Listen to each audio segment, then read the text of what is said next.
আর্থিক খাতে সরকার কোনো রাজনৈতিক হস্তক্ষেপ চায় না বলে জানিয়েছেন অর্থ পরিকল্পনা মন্ত্রী আমির খসরু মাহমুদ চৌধুরী। সকালে রাজধানীর রেডিসন ব্লু ওয়াটার গার্ডেনে বাংলাদেশ স্টার্টআপ ইনভেস্টমেন্ট কোম্পানির ফান্ড উদ্বোধনী অনুষ্ঠানে এই কথা বলেন তিনি। বলেন, রাজনৈতিক নিয়োগ সরকারের বিপক্ষেই কাজ করে, তাই সরকার এরকম কোনো হস্তক্ষেপ করবে না। Bashundhara public school and college 2026 শিক্ষাবর্ষে ভর্তি চলছে।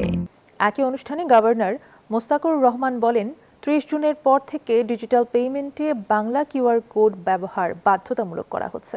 বাংলা কিউআর কোড ছাড়া কোনো ডিজিটাল পেমেন্ট করা যাবে না। যে উদ্দেশ্য করা হয় অর্থনৈতিক সেক্টরে, ফিনান্সিয়াল সেক্টর সহ রিলেটেড ইকোনমিক সেক্টরে আমরা কোনো ধরনের রাজনৈতিক ইন্টারফারেন্সে যাব না, কোনো ধরনের রাজনৈতিক অ্যাপয়েন্টমেন্ট হবে না। I can assure you this is not a political statement.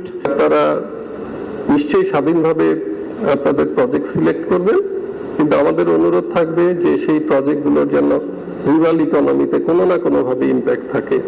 আমাদের রুরাল ইকোনমিকে ডেভেলপ করাটা খুব জরুরি এই মুহূর্তে, সে ব্যাপারে সহযোগিতা করবেন।